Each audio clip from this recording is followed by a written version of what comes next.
Shalom, dan kita bersyukur karena mempunyai kesempatan untuk beribadah pada pagi ini sekali lagi secara maya. Tuhan itu baik dan kita percaya bahwa kasih setianya kekal untuk selama-lamanya. Amin, saudara dan saudari. Sidang jemaat, kita bersyukur karena setiap minggu kita mempunyai ramai yang melayani dan sanggup meluangkan masa bersama dengan kita untuk beribadah bersama-sama. Pada pagi ini, Saudara Gideon yang akan memimpin pujian, dan kita akan sama-sama memuji dan meninggikan nama Tuhan sebab Dia adalah Allah dan juga Bapa kita yang baik. Sebelum kita mengalu-alukan Saudara Gideon untuk ibadah pujian kita, marilah kita bersama-sama dan bersatu dalam doa. Bapa di surga, Tuhan, kami bersyukur pada pagi ini karena Engkau Bapa yang baik, Bapa yang sentiasa mendengar, Bapa yang sentiasa menjaga, memelihara dan melindungi kami dan memberkati hidup kami dengan segala kelimpahan Engkau. Agar pagi ini kami percaya kami mempunyai sukacita dan kekuatan daripada Roh Kudus sehingga kami dapat melayani bukan dengan kekuatan manusia tetapi dengan kekuatan daripada kuasa Roh Kudus Engkau. Kami bersyukur kepada Engkau, dalam nama Yesus kami berdoa, semuanya percaya katakan amin. Saudara-saudari, adakah Anda teruja dan bersukacita pada pagi ini? Mari kita sebagai jemaat, kita sama-sama berdiri dan kita mengalu-alukan Saudara Gideon untuk memimpin kita dalam puji-pujian. Dipersilakan Saudara Gideon. Shalom, hai semua, selamat bertemu kembali kita pada hari ini. Mari kita memuji dan menyembah Tuhan dengan bersorak-sorai bagi Dia. Amin. Marilah kita menyembah Tuhan Yesus di dalam roh dan kebenaran pada pagi ini. Mari kita bangkit, kita mau persiapkan hati kita pada Tuhan. Kita mau menyembah Tuhan, kita mau memuji Dia sesuai menurut rencananya, sesuai menurut karunia Tuhan yang ada pada kita. Oh, thank you Lord, Jesus Lord, hallelujah. Oh, hallelujah, hallelujah, Jesus. Oh, hallelujah, Jesus Lord. Tuhan, kami berdoa pada Engkau pada pagi ini Bapa. Kami mengangkat suara kami mengangkat hati kami mau angkat roh dan jiwa kami Tuhan pada Engkau pada malam ini, pada pagi ini Tuhan. Terima kasih Bapa untuk semuanya. Kami serahkan Tuhan diri kami di tangan Engkau. Dalam nama Yesus, amin. Haleluya. Mari kita bersorak-sorai bagi Tuhan. Haleluya.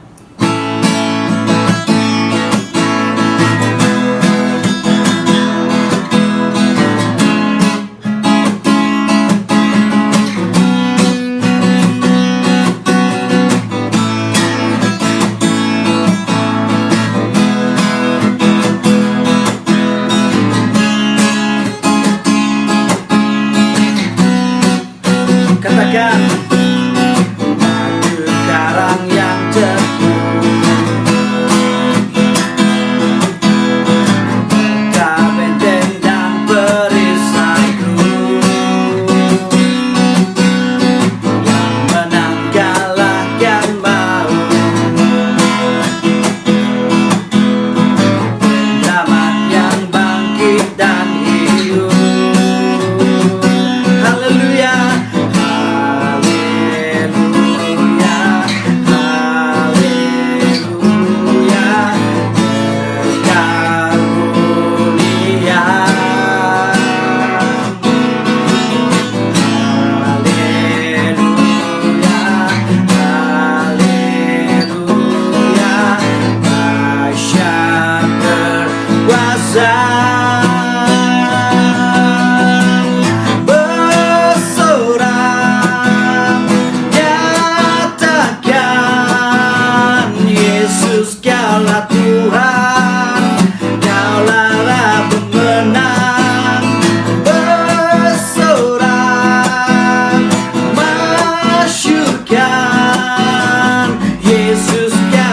Tuhan, Juru Selamat dunia.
jadikan Yesus, Kaulah Tuhan, Kau Raja pemenang.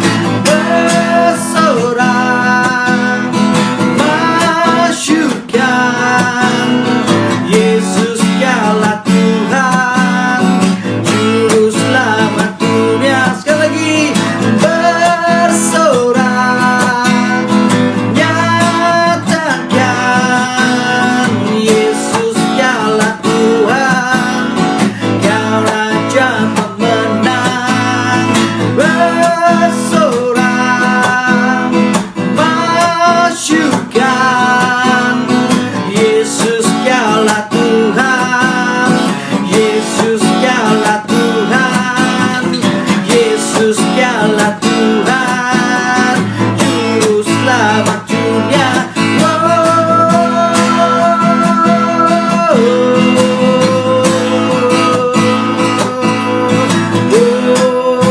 Juru Selamat dunia kami katakan, yes Lord, haleluya. Juru Selamat dunia,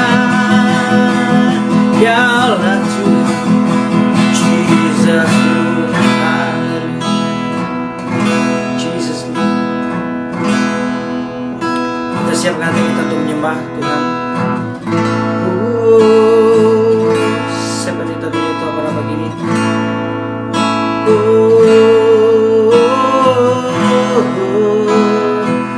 Mari kita menjadi penyembah yang benar pada pagi ini.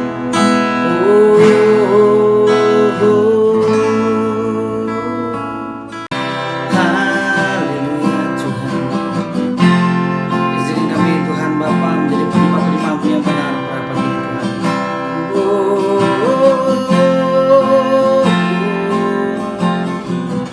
Kita katakan, ku hampiri tahta-Mu, ku sujud menyembah-Mu, ku bawa seluruh persembahanku, terang kemuliaan-Mu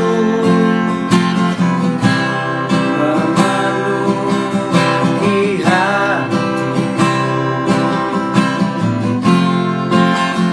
Allahku, betapa ku mengasihi-Mu.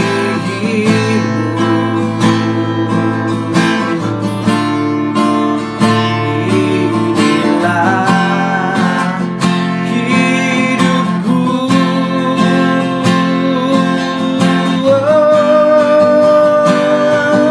jadikan ku penyembah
menyembahmu yang benar pada pagi ini Tuhan. Oh Yesus, jadikan kami Tuhan menyembahmu yang benar pada pagi ini Tuhan, agar kami mengenal Engkau lebih dekat lagi Bapa, agar kami mengenal Engkau Tuhan. Oh yes Lord, Roh-Mu yang hidup, Roh-Mu yang ada dalam kami. Jesus name.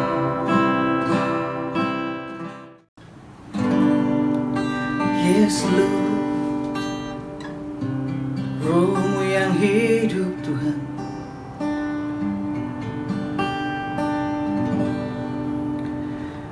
Roh-Mu yang hidup penuhiku, mengalir dalamku.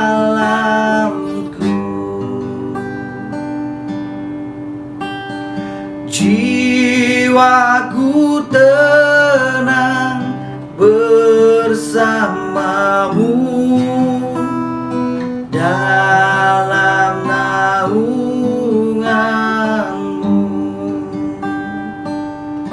Ku buka hati untuk jamahanmu, berserah penuh di hadiratmu.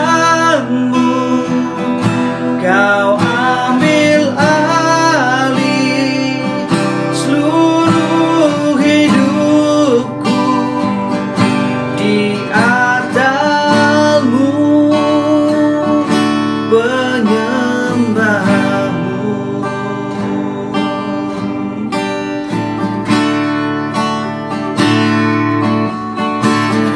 Roh-Mu yang kudus, pulihkanku. Engkaulah damaiku. Ku hidup oleh anugerah-Mu yang menyertaiku,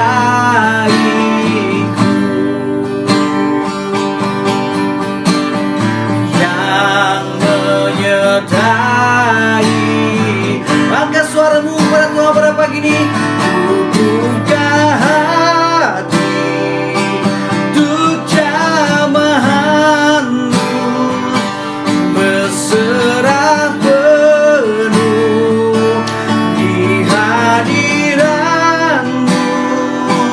Kau ambil alih seluruh hidupku, di atalmu menyembahmu. Ku buka hati, ku buka hati untuk jamahanmu, berserah penuh di hadiratmu.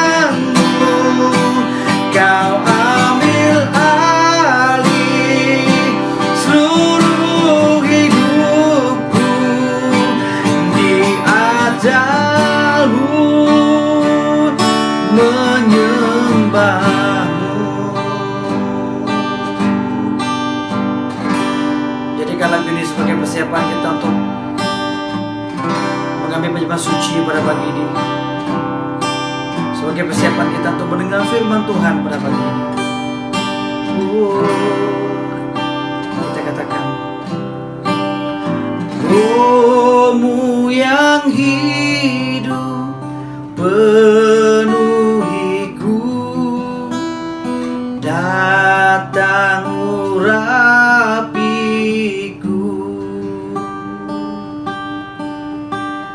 Ku siap terima kuasa-Mu, hidupku bagimu,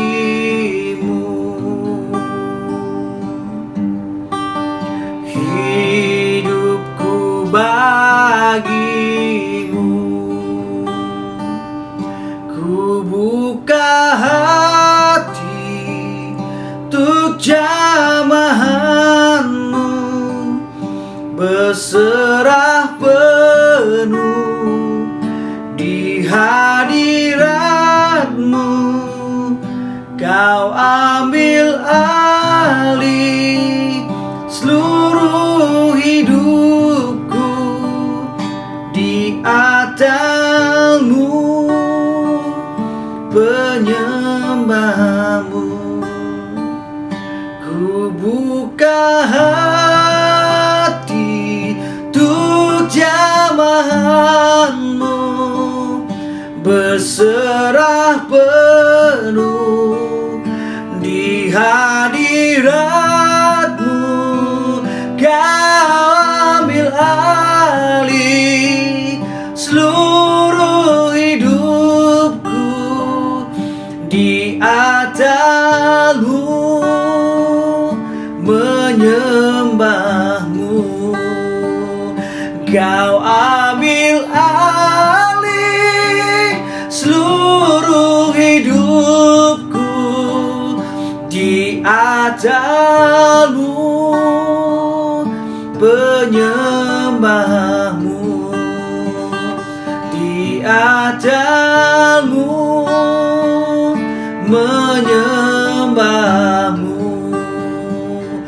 di atas-Mu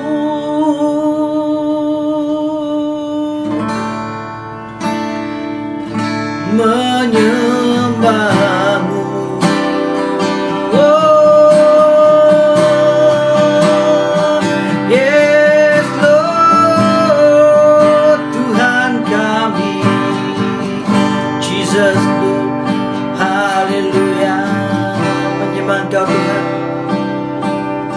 menyembah Engkau Tuhan di altar kami, Jesus Lord. Thank you Lord, haleluya. Terima kasih Saudara Gideon untuk sesi memuji dan menyembah Tuhan sebentar tadi. Ya, saudara-saudari, berdiam dalam hadirat Tuhan lebih berbaloi daripada bergelumang dengan usaha manusia. Pagi ini kita akan sama-sama dalam ibadah jamuan kudus. Sebelum pengumuman dilakukan, kita akan mengambil perjamuan kudus, dan saya akan galakkan bagi kalian yang berkeluarga untuk mengambil perjamuan ini bersama-sama dengan anak-anak dan juga ahli keluarga Anda. Bagi yang tidak berada di rumah, kalian boleh mengambil perjamuan kudus ini di mana saja Anda berada. Jemaat yang saya hormati dan saya kasihi pada pagi ini, roti ini adalah simbol tubuh Kristus yang telah diremukkan agar kesembuhan menjadi milik kita semua. Dengan roti inilah kita melihat bahwa tubuh Kristus yang menjadi jawaban kepada segala keperluan kita di dalam kehidupan kita. Pada pagi ini sebelum kita mengambil roti ini, mari kita berdoa bersama-sama. Bapa di surga Tuhan, kami bersyukur karena kebaikan Engkau dalam hidup kami, karena bilur-bilur-Mu, karena tubuh-Mu yang diremukkan, sehingga kami mempunyai pengharapan, sehingga kami mempunyai jawaban, sehingga kami mempunyai sesuatu yang pasti bahwa Engkau yang telah menyembuhkan setiap kami yang berpenyakit, bahwa Engkau yang melindungi kami, bahwa Engkau adalah jawaban segala-galanya dalam hidup kami. Kami bersyukur kepada Engkau Tuhan, dan kami berterima kasih karena kemurahan-Mu dalam hidup kami. Dalam nama Yesus kami berdoa. Amin. Mari kita ambil roti ini sama-sama. Manakala anggur ini adalah simbol darah Yesus yang menjadi bukti pengampunan segala dosa kita, dan tidak ada lagi penghukuman bagi kita. Dan kita percaya karena pengampunan kita beroleh penerimaan dan pembenaran daripada Bapa kita. Haleluya, mari kita berdoa. Bapa di surga, kami bersyukur juga untuk anggur ini yang melambangkan darah-Mu yang telah Engkau curahkan untuk pengampunan dosa kami. Kami berterima kasih Tuhan, dalam nama Yesus kami berdoa. Amin. Mari kita ambil cawan ini bersama-sama.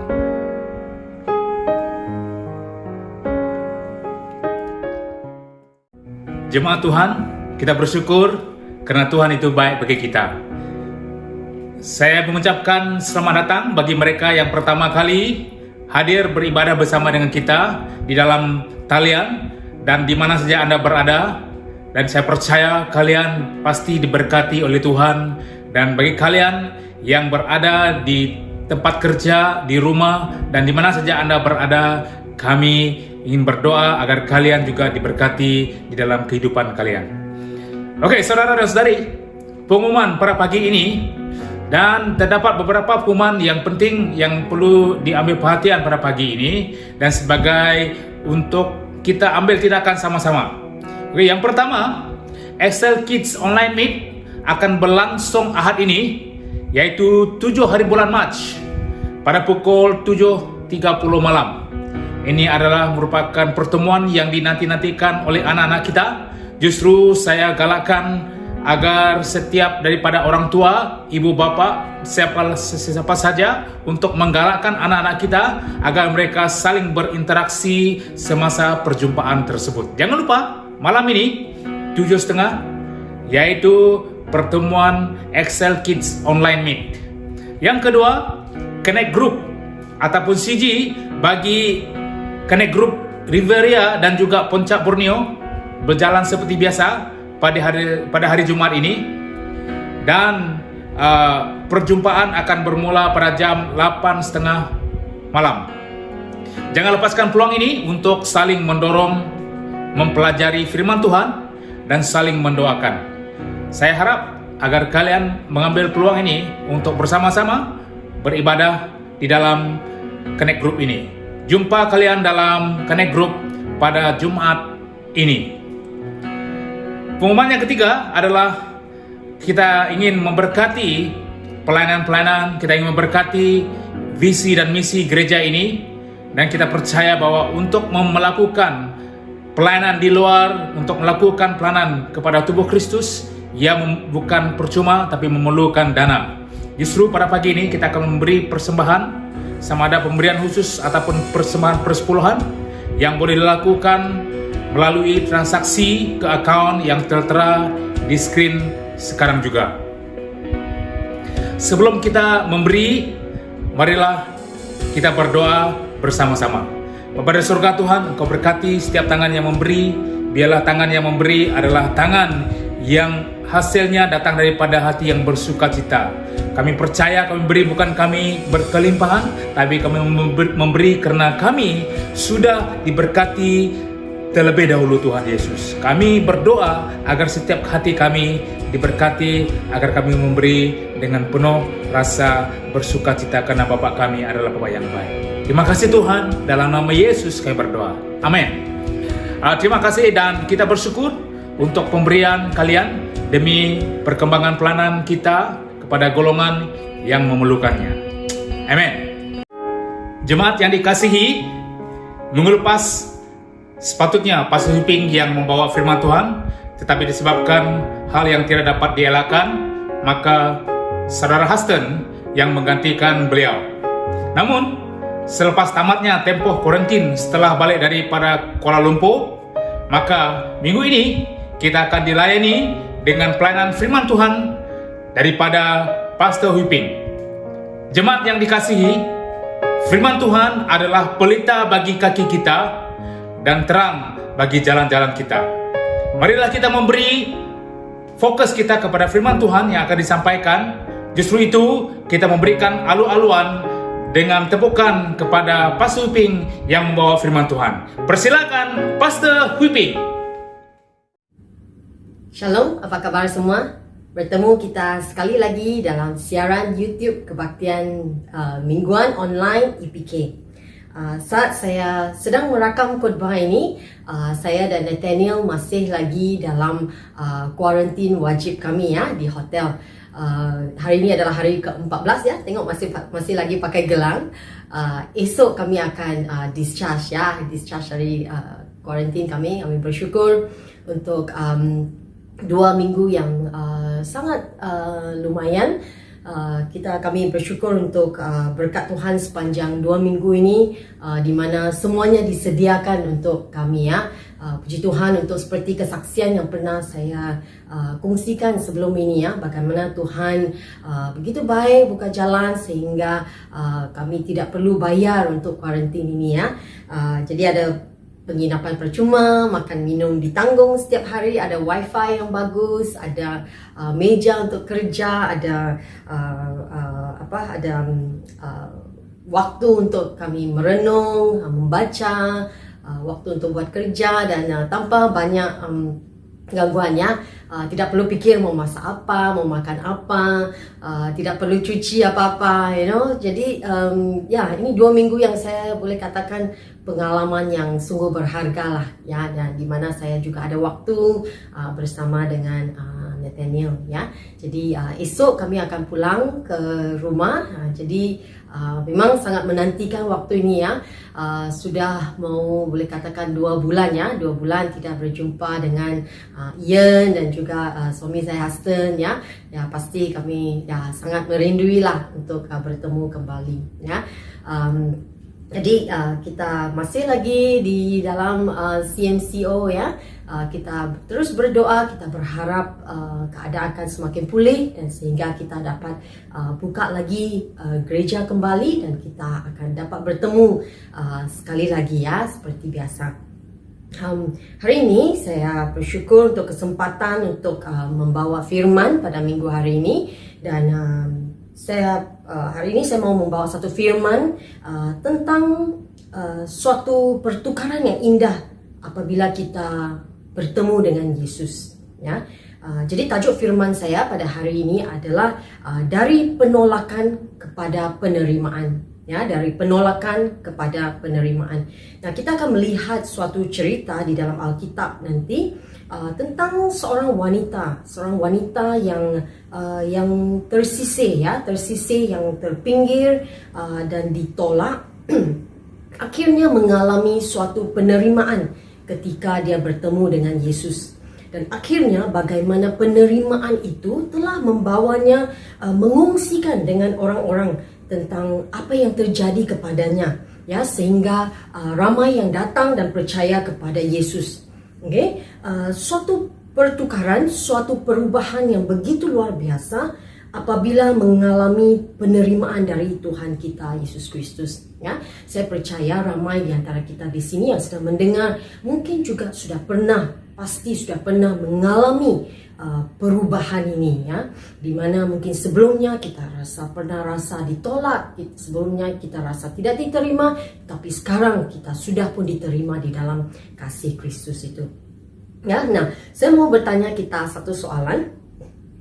Pernahkah Anda mengalami suatu perasaan seperti rasa out of place ataupun rasa terabai, rasa tidak ada suatu rasa kepunyaan, don't have a sense of belonging di sesuatu tempat?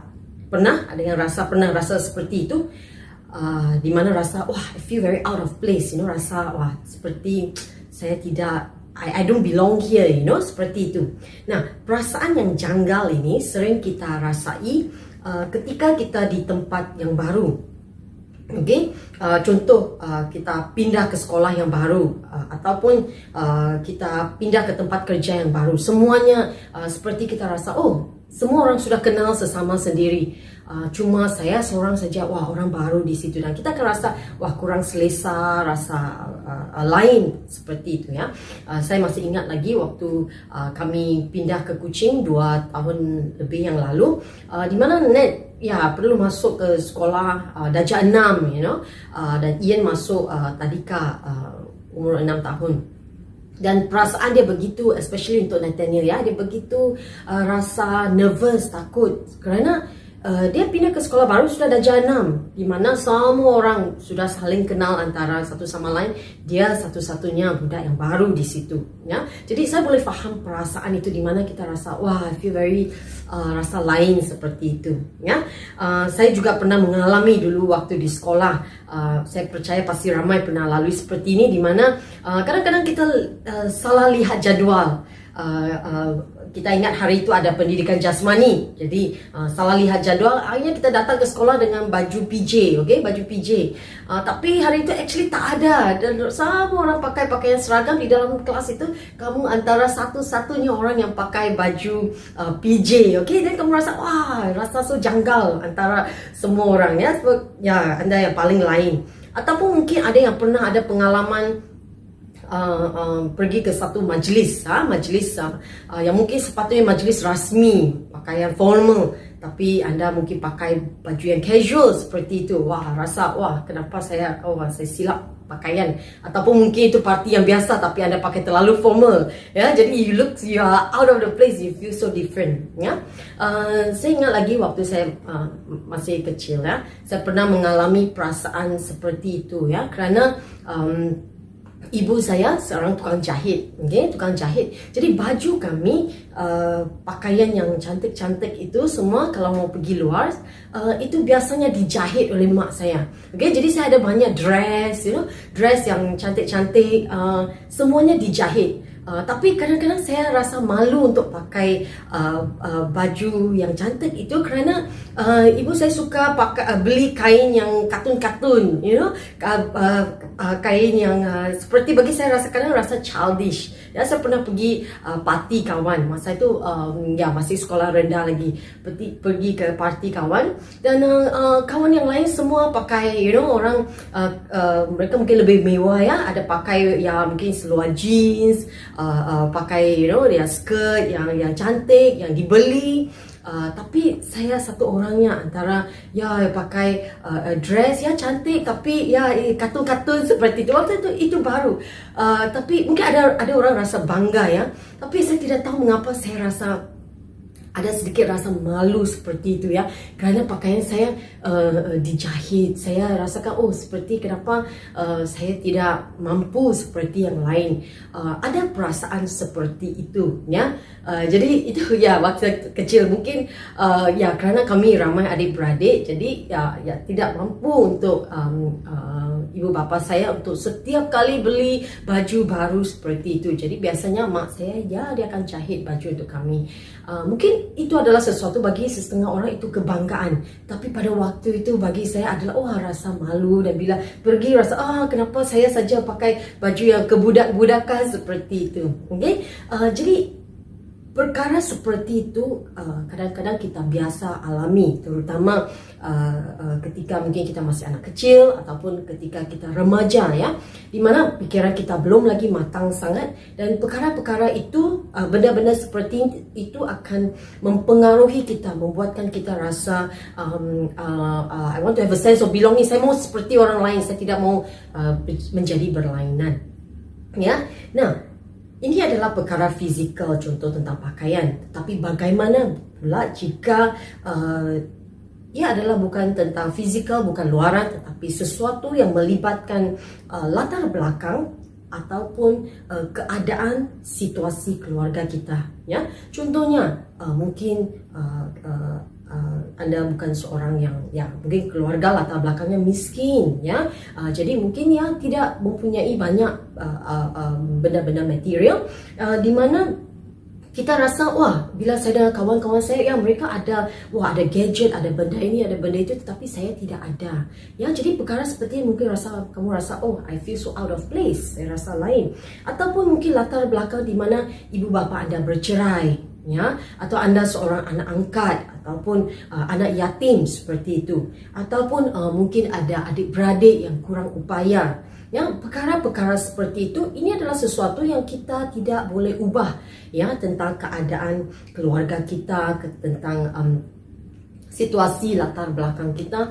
Ini adalah sesuatu yang di luar daripada kemampuan kita untuk mengubah, ya, kerana itu adalah situasi keluarga kita. Tapi situasi-situasi seperti ini seringkali senang membuatkan kita merasakan bahawa kita lain daripada yang lain. We feel different, kita rasa tertolak, kita rasa terabai, dan rasa perasaan seperti not accepted itu, ya tidak diterima, itu sering muncul, ya. Nah, pada zaman Yesus, ya, tingkah laku eksklusif, pengecualian seperti ini sangat sering terjadi. Ada suatu golongan populasi Yahudi yang sangat besar yang sering dianggap seperti orang-orang buangan, di mana mereka ini diketepikan. Nah, ini adalah orang-orang seperti pemungut cukai, pelacur, hamba, mereka yang timpang, mereka yang buta, mereka yang ada penyakit kusta itu. Mereka ini dianggap sebagai orang-orang yang berdosa, yang najis, yang tidak diterima di masyarakat mereka. Mereka adalah golongan yang bayangkan mereka seperti yang di luar sedang melihat ke dalam di mana orang-orang Farisi, pemimpin agama yang sepatutnya menjadi teladan, menunjukkan kasih Tuhan itu kepada mereka, tidak menjadikannya senang untuk mereka. Malah membuatkan garis pemisah itu, perbezaan itu menjadi sangat ketara, ya, menjadikannya sangat ketara, dan orang-orang seperti ini seringkali ditolak, dan mereka rasakan tertolak, ya, di masyarakat pada waktu itu, ya. Dan begitu juga nasib yang dialami oleh orang Samaria. Nah, orang Yahudi tidak bercampur gaul dengan orang Samaria kerana ada sejarah pemisahan, ada penindasan mereka yang sudah terjadi sudah sangat lama, ya. Orang Yahudi ada prejudis yang sangat tinggi terhadap orang Samaria. Kalau boleh mereka akan mengelak daripada berjumpa dengan orang Samaria. Kalau jumpa itu, ya, mereka akan mengelak. Kalau boleh tidak mau ada apa-apa perhubungan dengan mereka itu, ya. Nah, Yesus datang untuk menjadi jurang antara pemisah ini, ya. Yesus datang untuk memberi pengharapan kepada golongan yang tertindas ini. Nah, pada hari ini saya ingin membawa kita melihat suatu penemuan Yesus dengan seorang perempuan Samaria yang mengalami penindasan dan penolakan ini, ya, di mana dia juga mengalami seperti itu, dan bagaimana apa yang Yesus lakukan, menerima dia dan memberi pengharapan kepada dia, sehingga itu memakai dia dengan luar biasa, dan, ya, kesaksian itu telah menyelamatkan banyak jiwa yang lain, ya. Mari kita buka sama-sama bersama dengan saya ke buku Yohanes pasal 4, ya. Yohanes 4, kita bermula dengan ayat 3, ya, ayat 3. Nah, saya bacakan. Ia pun meninggalkan Yudea dan kembali lagi ke Galilea. Ia harus melintasi daerah Samaria. Nah, saya berhenti di situ sebentar. Nah, orang seperti yang saya katakan tadi, di mana orang Yahudi, kerana ada prejudis dengan orang Samaria, mereka itu tidak ngam lah, ya, tidak ngam begitu. Jadi biasanya mereka kalau mau dari Yudea ke Galilea, mereka tidak akan melalui Samaria secara direct, ya. Mereka tidak akan melalui. Mereka akan ikut jalan sungai, okay, supaya mereka elak daripada untuk melalui Samaria itu. Namun kita lihat di sini bahawa Yesus sengaja mau melintasi daerah Samaria. Ya, katakan di sini bahwa Yesus harus melintasi daerah Samaria. Kenapa Yesus harus melintasi daerah Samaria? Kerana Yesus tahu bahawa ada suatu pertemuan ilahi. Suatu pertemuan ilahi yang sedang menantinya. There's a divine appointment waiting for him. Ya, ada suatu divine appointment, ada suatu pertemuan ilahi. Nah, Yesus tahu bahawa dia akan menemui perempuan Samaria ini yang akan memerlukan jamahan Yesus. Ya. Nah, kita sambung lagi kepada ayat 5 hingga 9. Ayat 5 hingga 9. Maka sampailah ia ke sebuah kota di Samaria yang bernama Sikar, dekat tanah yang diberikan Yakub dahulu kepada anaknya Yusuf. Di situ terdapat sumur Yakub. Yesus sangat letih oleh perjalanan, kerana itu ia duduk di pinggir sumur itu. Hari kira-kira pukul 12. Maka datanglah seorang perempuan Samaria hendak menimba air. Kata Yesus kepadanya, "Berilah aku minum." Sebab murid-muridnya telah pergi ke kota membeli makanan. Maka kata perempuan Samaria itu kepadanya, "Masakan engkau seorang Yahudi minta minum kepadaku seorang Samaria? Sebab orang Yahudi tidak bergaul dengan orang Samaria." Nah, saya berhenti di situ. Nah, ia katakan bahawa ia sekitar jam 12. Bayangkan 12, terik, panas matahari, ya.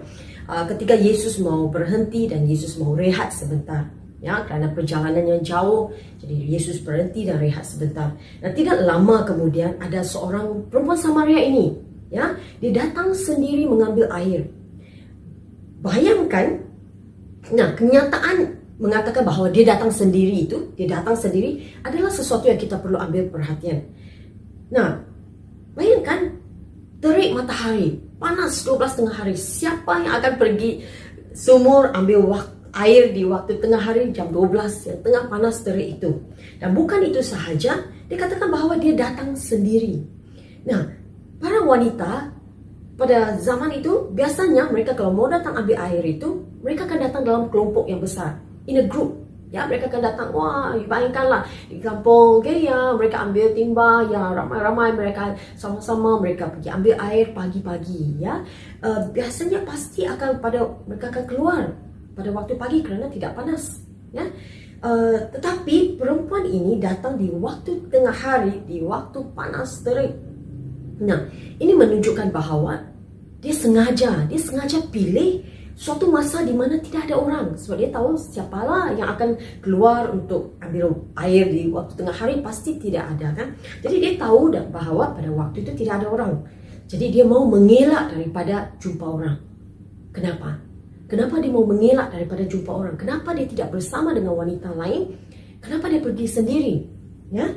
Nah, kita lihat jawapannya ada dalam ayat 16 hingga 18. Ya, ayat 16 hingga 18.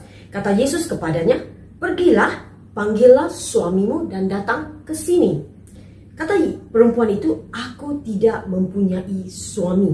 Kata Yesus kepadanya, "Tepat katamu bahawa engkau tidak mempunyai suami, sebab engkau sudah mempunyai 5 suami dan yang ada sekarang padamu bukanlah suamimu. Dalam hal ini engkau berkata benar."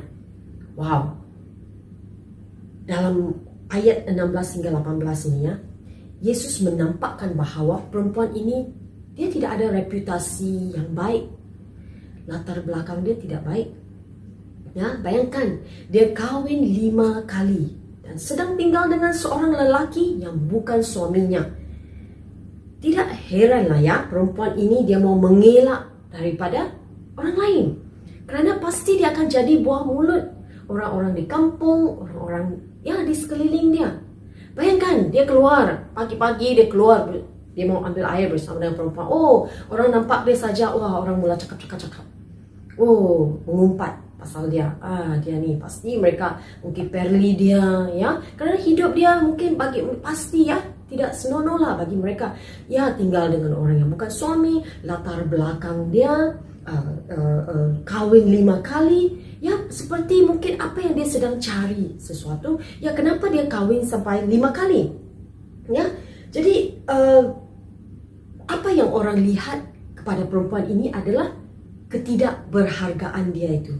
That she's not worthy, this person. Ya, mereka pasti akan, wah, ini perempuan, bukan perempuan yang bagus, ya. Sudah kahwin 5 kali, mungkin, ya, ditolak. Kenapa dia kahwin sampai 5 kali? Alkitab tidak menyatakan kenapa dia kahwin sampai 5 kali. Nah, tetapi kita tahu bahawa boleh jadi suaminya mungkin sudah meninggal dunia. Suaminya kita tidak tahu, mungkin satu-satu meninggal dunia, ataupun mereka menceraikan dia, ataupun mereka meninggalkan dia satu persatu. Ya, dan dia sekarang sedang tinggal dengan seorang lelaki yang bukan suaminya. Jadi bila orang melihat ketidakberhargaan wanita ini, that she's filthy, bahwa dia adalah orang yang berdosa, ya. Tetapi bukan Yesus. bukan Yesus bila Yesus menemukan dia. Ya, apa yang sedang kalau kita lihat, kita tidak mau lihat hanya di luar, tetapi kita melihat mengapa rasanya wanita ini kawin sampai 5 kali. Apa yang sedang dicari oleh wanita ini? What is she seeking for? Apa yang sedang dicari oleh dia? Ya, adakah mungkin dia sedang mencari suatu penerimaan?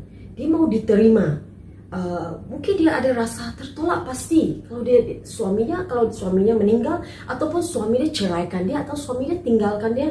Bayangkan satu demi satu persatu, pasti dia akan ada rasa tertolak, dan dia sedang mencari suatu rasa penerimaan itu.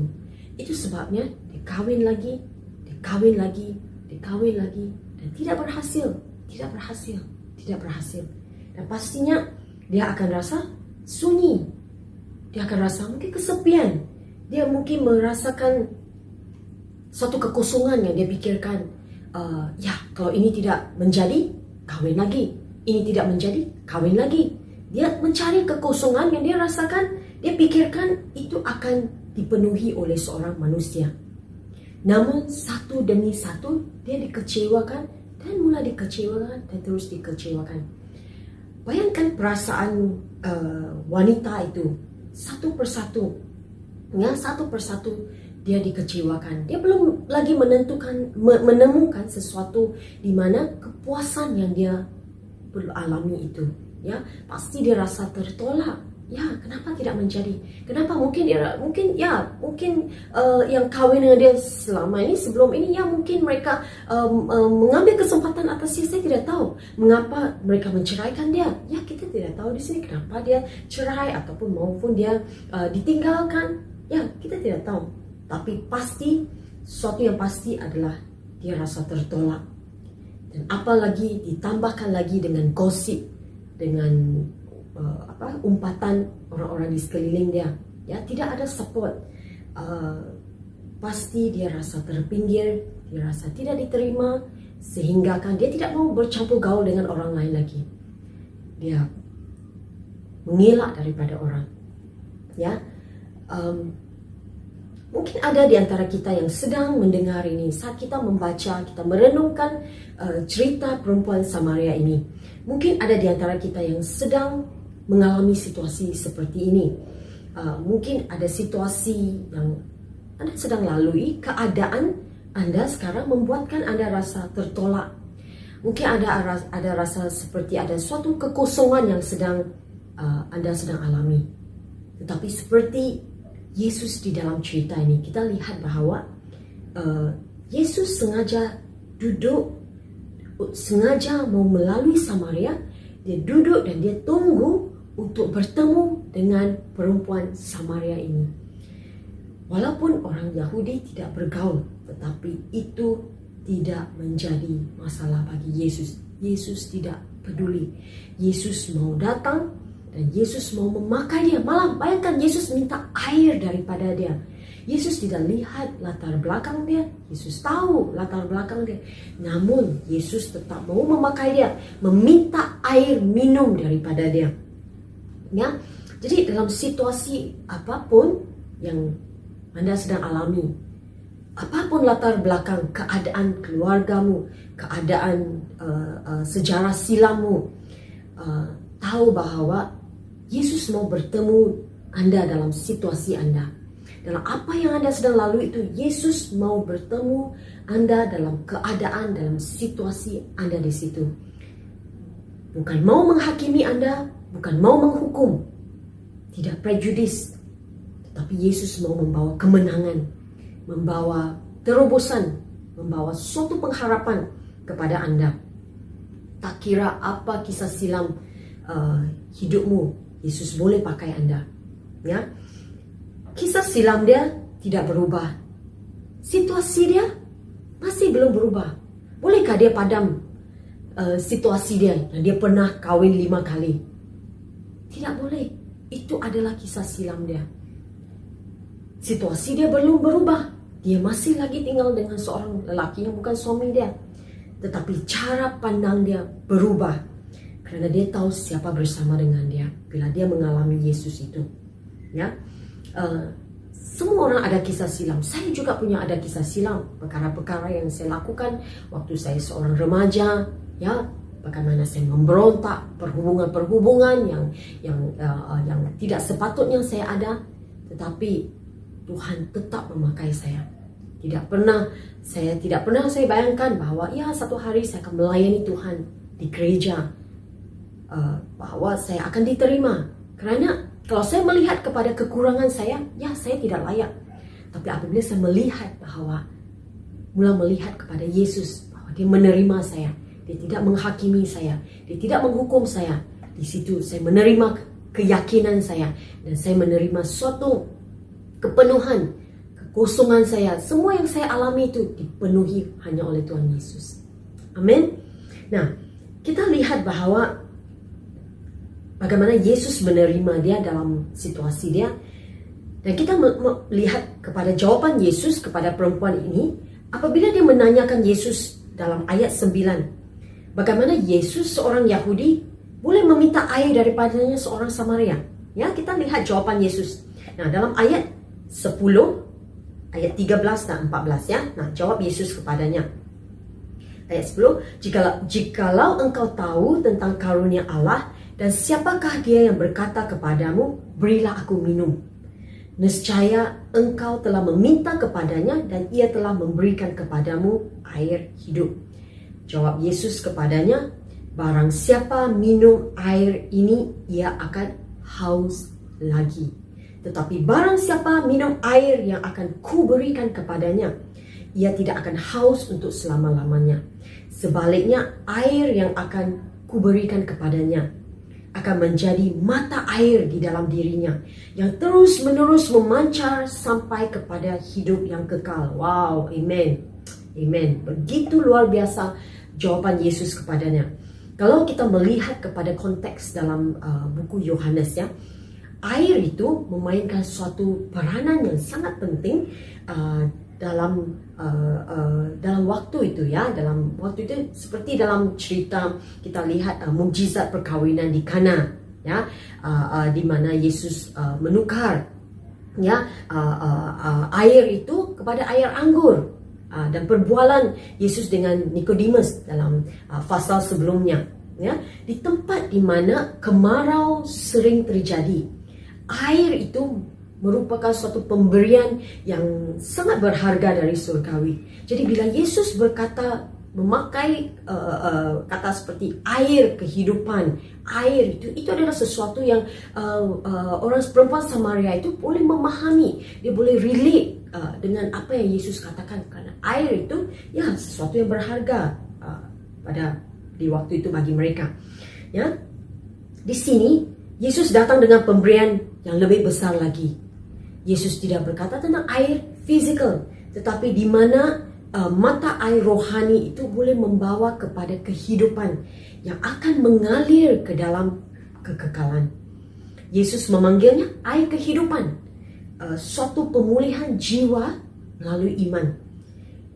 Di sumur Yakub itu, di suatu tempat yang membawa simbol perjanjian lama kepada kedua-dua orang Samaria dan orang Yahudi.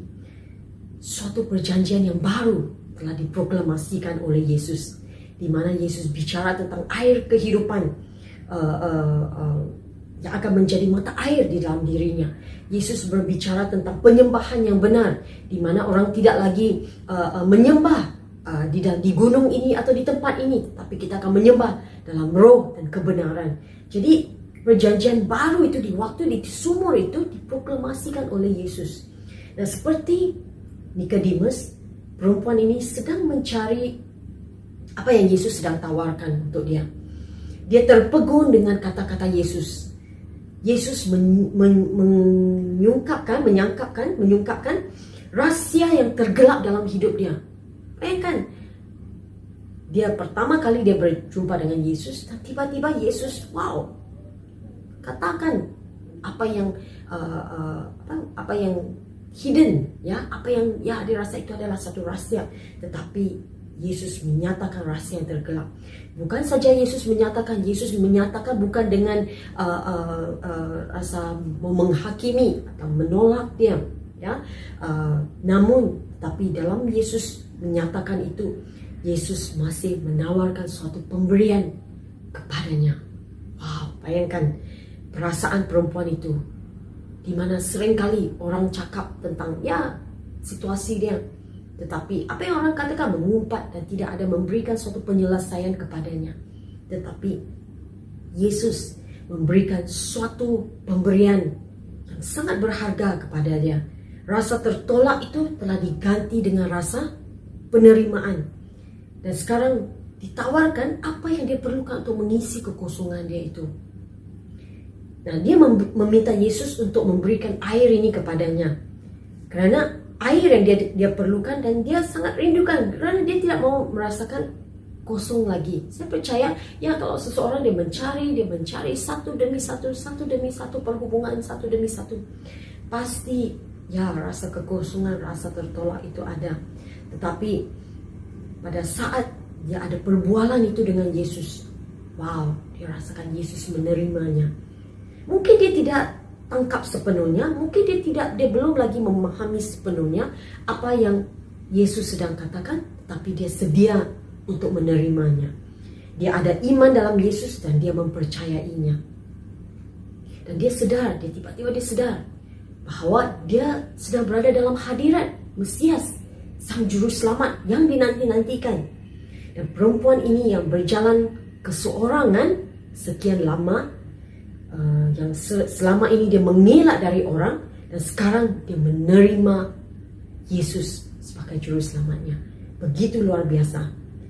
Dan apa mukjizat yang lebih besar? Mukjizat yang lebih besar lagi adalah di mana melalui kesaksian dia, ramai yang datang kepada Yesus dan percaya. Ya, ramai yang datang dan percaya. Kalau kita terus baca dalam petikan ini lagi, kita melihat bahawa dalam penemuannya yang sekejap saja dengan Yesus, ada suatu pertukaran yang indah telah terjadi. Dari penolakan kepada penerimaan. Dari rasa malu, sekarang dia menjadi berani. Dia pergi ke kota dan dia pergi mengungsikan ceritanya. Dia mengungsikan bagaimana Yesus yang menceritakan semua yang terjadi atas dirinya, dan Yesus memberikan dia suatu pengharapan. Yesus mengubahnya, dan dari apa yang dikongsikan, orang ramai menjadi percaya lewat daripada apa yang diceritakan. Bayangkan, Yesus pakai dia dalam keadaan dia yang tertolak itu. Yesus menerimanya dan memakai dia luar biasa. Malah apa yang terjadi bila orang mula percaya, malah mereka mencari Yesus yang dikatakan itu. Mereka mau mencari siapa ini Yesus ini. Mereka mendengarkan dia dan langsung mereka percaya bahwa dia adalah Mesias. Amen. Begitu luar biasa dia dipakai Tuhan. Walaupun kisah silam dia tidak baik, tetapi Yesus melihat melampaui semuanya itu. Yesus mengampuni, Yesus tidak menolak, Yesus tidak menghakimi. Yesus menerimanya. Kerana pengalamannya, dia telah mengalami terobosan yang luar biasa dalam hidup dia. Dia tidak lagi mengelak orang. Tapi bayangkan, sekarang ada suatu perasaan yang sangat berani dalam diri dia, sehingga dia berani memberitakan tentang apa yang terjadi, dan dia mengalami air kehidupan itu. Mari saya ajak kita pada hari ini, saat kita mendengar, kita merenung akan petikan ini. Apa juga yang ada sedang mengalami pada saat ini, apapun keadaan Anda pada saat ini, apapun kisah silammu yang Anda tidak boleh mengubah, karena itu adalah perkara yang sudah terjadi. Itu adalah sesuatu situasi keadaan yang Anda tidak dapat mengubah, tidak boleh kontrol. Tetapi apapun situasi Anda, jangan lihat kepada itu. Jangan lagi membandingkan dengan orang lain, tetapi lihat kepada Yesus. Lihat kepada Yesus. Kerana bila Anda datang dan terima air kehidupan itu, di situ Anda dirubah seperti wanita ini. Jangan membuatkan bila kita melihat situasi, keadaan diri kita, kisah silam kita, itu akan membuatkan kita merasa kecil, menjadikan kita rasa tidak yakin, kita rasa tertolak, kita rasa terpinggir, dan kita tidak yakin. Karena selagi kita lihat pada yang perkara yang tidak baik itu, semakin kita rasa ya, saya tidak layak, saya kecil, I cannot, saya tidak boleh. Tetapi bila kita mulai melihat kepada Yesus bahwa dia sudah menebus kita, bahwa dia menerima kita seadanya, dan dia boleh mengubah apa yang di depan itu, dan kita menerima air kehidupan itu, kita tahu bahwa dia adalah sumber kita, dan kita akan mendapatkan kepuasan itu daripadanya. Jangan mencari kepuasan sementara dari hal-hal duniawi untuk mengisi kekosonganmu. Ada banyak perkara di dalam dunia ini yang boleh mengisi kekosongan kita. Tapi saya percaya semuanya itu adalah sementara. Bahwa itu is just temporary. Hanya sementara saja kita rasa, kita rasa shock, kita rasa ya. Tapi di dalam kita mungkin masih lagi merasa kekosongan itu.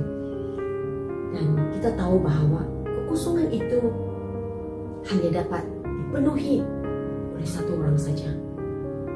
Malah orang itu bukan suami ataupun istri kita, bukan anak-anak kita, tapi itu hanya boleh dipenuhi oleh Tuhan Yesus Kristus, Sang Juru Selamat, Sang Pencipta kita. Amen. Mari pada saat ini saat kita mengakhiri ibadah kita datang kepada Yesus, kita diterima. Kita benarkan air kehidupan itu mengalir di dalam hidup kita, sehingga air kehidupan itu terpancar luas, sehingga ia memberkati orang-orang di sekeliling kita. Kita harus belajar untuk menerima air kehidupan itu.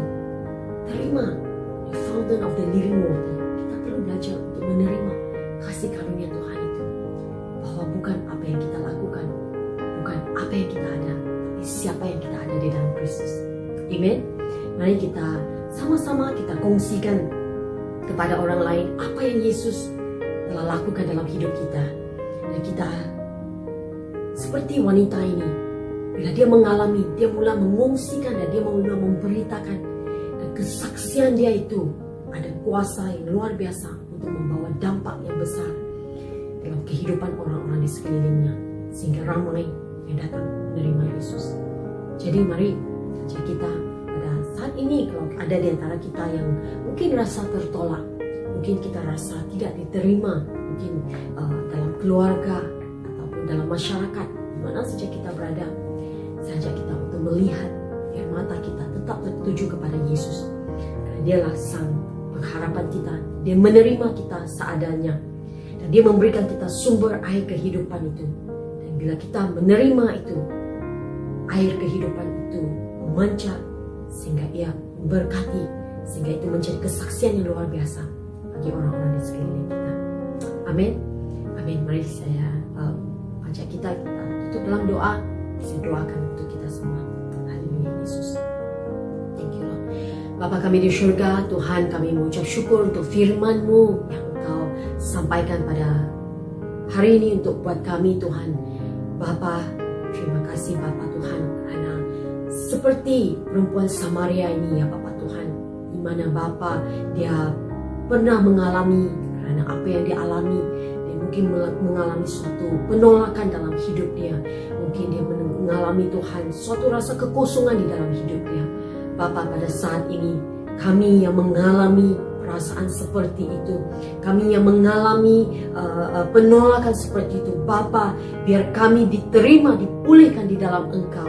Bapa Tuhan, biar kami menerima Bapa penerimaan kasih Engkau, menerima air kehidupan itu daripada Engkau, sehingga Bapa itu akan menjadi air kehidupan yang akan terpancar, sehingga orang-orang di sekeliling kami Bapa diberkati oleh kesaksian hidup kami, oleh apa yang Allah sudah kerjakan dalam hidup kami. Bapa, bantu kami, biar kami ada keberanian itu Bapa untuk memberitakan Bapa apa yang Engkau sudah lakukan dalam hidup kami. Biar kami tidak simpan itu di dalam hati kami saja, tetapi Bapa kami akan mulai mengungsikan, dan Bapa kami akan melihat ramai akan mengenal Engkau, mengenal kasih-Mu, dan kami akan menerima. Kami tidak lagi menghakimi orang-orang di sekeliling kami ya Bapa Tuhan, karena kami sudah pun mengalami kasih-Mu. Kami tidak menghakimi, kami tidak menghukum orang lain ya Bapa Tuhan, karena sebagaimana Allah tidak menghukum kami, tapi Engkau menerima kami, Engkau menebus kami ya Bapa Tuhan. Terima kasih Bapa Tuhan. Berkati firman-Mu Bapa Tuhan, berkati semua jemaat IPK, biar kami Tuhan akan terus bertumbuh di dalam kasih karunia-Mu ya Bapa Tuhan.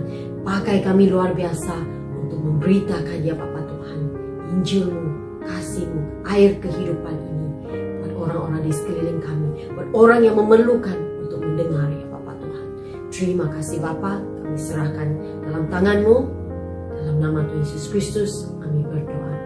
Haleluya Yesus, haleluya. Terima kasih, diberkatilah dalam firman-Nya, diberkati di dalam Kristus senantiasa. Amen. Terima kasih.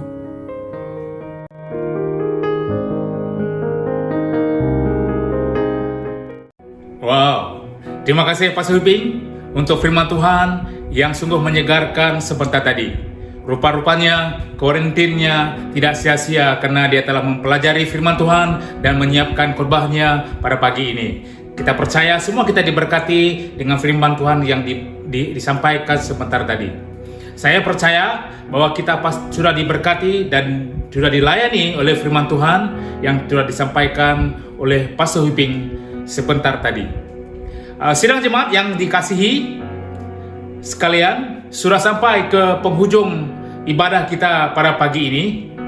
Dan sebelum kita menangguhkan ibadah kita, sekali lagi kita ingin berdoa, kita ingin menyambut firman Tuhan, agar firman Tuhan itu tetap tinggal dalam kita, dan kita akan menjalani minggu-minggu kita, hari-hari dalam minggu kita ini dengan hati yang penuh bersyukur, dan kemenangan adalah di pihak kita.